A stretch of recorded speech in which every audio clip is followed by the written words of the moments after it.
Hey there! So recently 7artisans sent me their new prototype lens, the 60mm 2.8 macro. They wanted me to review this lens, but instead of just reviewing this, I compared this lens to another great macro lens, the 90mm 2.5 Tokina ATX. That lens is also known as the Bokina because of the great bokeh and sharpness. In this video you'll be seeing whether this lens is worth it and if it even comes close to the Tokina. If it does, you should buy this one because this one is about $100 cheaper than that. So let's see if it is actually as good or not. When you put these lenses next to each other, you'll see that they're both huge. The Tokina will be a little bit huger because of the adapters you'll have to buy for it for your camera. The 7artisans you can order for different mounts, so that is a very positive thing about the 7artisans. Both are very smooth when it comes to focusing, but the aperture is only smooth and dampened on the 7artisans. On the Tokina it's a clicked aperture and it closes down to f32. The 7artisans only till f16. This is obsolete because you don't need to close your aperture down to f32 anymore. You can just focus stack your photos to get that depth of field you want. If it's a macro shot that is just not gonna go away in the next couple of seconds. If it's a bug that's just walking around, maybe Tokina.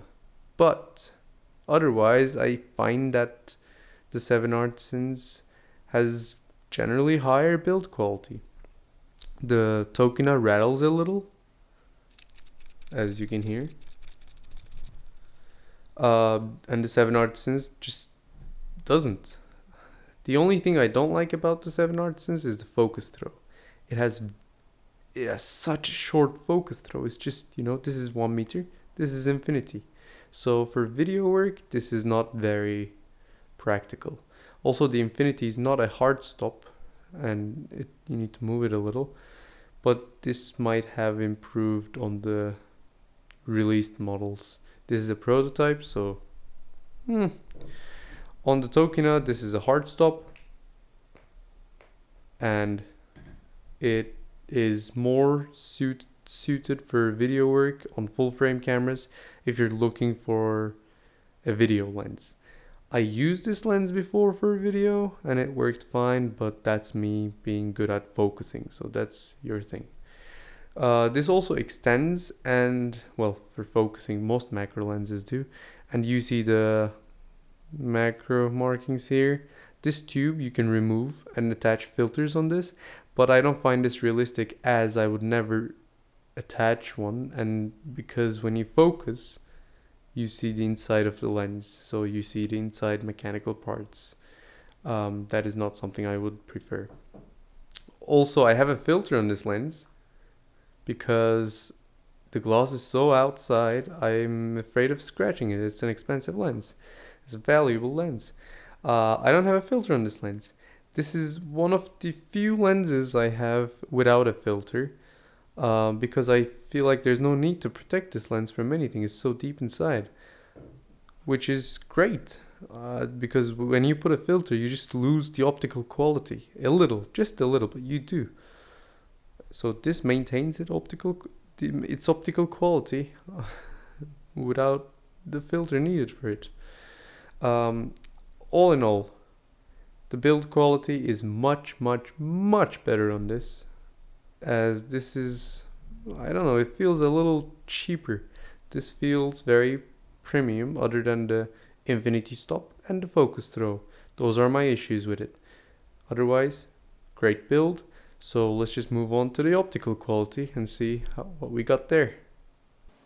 Optical quality. So when it comes to optical quality, they're just fine. So that's it. Thanks for no, just kidding. Here comes some sample photos of the 7artisans at infinity.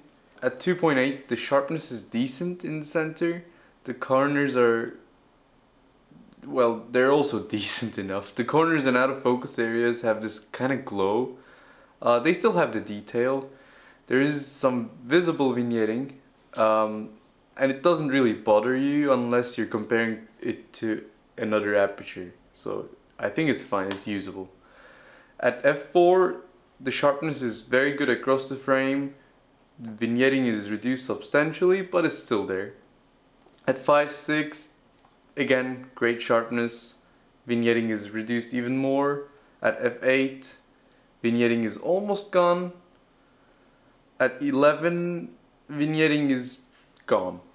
And f16, the problem with 16 is there's diffraction. So with the diffraction, the sharpness just sinks and it's not sharp. It's even softer than f2.8, which is insane. There is no vignetting. When it comes to macro, so here are some sample macro shots I took of both. The 7artisans, with 7artisans you can come like 13 centimeters closer to the subject than with the Tokina. You can only come 39 centimeters close to the subject, and with 7artisans is 26. The bokeh and the out of focus areas look similarly pleasing on both lenses. I don't have any complaints on both. With the Tokina there's chromatic aberration, and the 7artisans is clean at all apertures, but the Bokina is a little purplish in the highlight areas at f2.5. That clears when it's closed a little, but when it's fully open it's not nice. Sharpness is about the same. I would say maybe the Tokina is a hair sharper, but that might be also micro contrast. I don't know.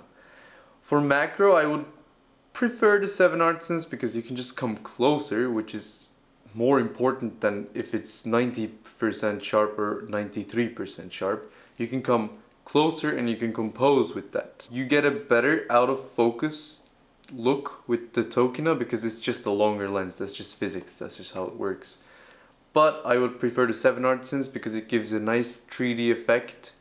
You can compose multiple things in front of the lens with the tube removed or behind the subject. I feel like that's more of a professional macro shot than just a very long tele lens. And after this I tested both of those lenses at 1 meter distance. You will see that the 90mm is a little bit closer. Generally at 1 meter distance, basically I proved everything again that I said earlier. 7artisans has a nice character, vignetting a little, and a little bit of glow at f2.8.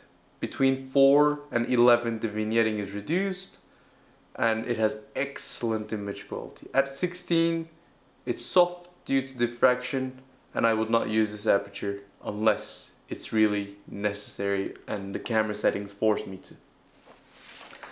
The Tokina has very heavy chromatic aberration at 2.5. At 4 this disappears a little, but it's still there. At 5.6 it's clear and the sharpness is good until 22. So after 22 and 32 they're a little softer, but they're still usable in comparison to the 16 of 7artisans. And I would be okay with using all apertures comfortably other than 2.5 because of the chromatic aberration. Bokeh, and this is surprising, 7artisans wins bokeh, which is interesting considering that the Tokina is called Bokina because of the bokeh. It has very bad bokeh at f4. The Tokina has this spiky bokeh and it's just not pleasing to the eye. The 7artisans has a nice bokeh at all apertures, and I feel like its bokeh is a little more pleasing as the Tokina has very clear outlines of the bokeh. Both of these lenses have some quirks.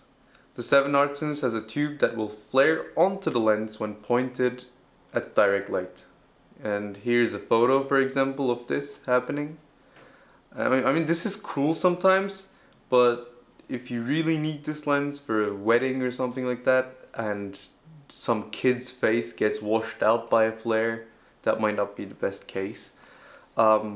Maybe they will come up with a sunshade in the future, but I doubt that, so you should keep this in mind. I personally stuck a toilet paper in front of this tube and it worked perfectly for technical purposes, and you might get some weird looks if you have a toilet paper in front of your lens. The Tokina has some elements that move, and some of them stay, so it's a more complex optical design. This also comes with some downsides. You can get some dust in the lens easier, so I wouldn't really recommend using this lens in a very dusty, sandy situation. To conclude, I have to say that I like the 7artisans lens a little bit better than the Tokina. It's a macro lens that can come closer, you can compose great images with that lens, and yes, the Tokina is a little bit sharper, but do you really need sharpness, or do you need a lens that can just come closer for your macro shots? I prefer coming closer. You can use this lens for portrait work, you can use this lens as an all-around lens, and even for video if you're good at focusing. And I think at $159 US retail price is just amazing. The Tokina would be at least $50 to $100 more expensive, and it's a second-hand lens, so you will have some disadvantages there. 7artisans have been building amazing lenses so far. I'm filming on a 7artisans lens now. I have a 7artisans on my Leica. I really like their quality. This one is no exception. It's also great, amazing build, and I will be using it in the future, even for video. Thanks to Kim Chan at 7artisans for sending out this lens to me, and hopefully I will be able to try out their new 75mm Leica lens too. And thanks for watching, and see you in the next review video.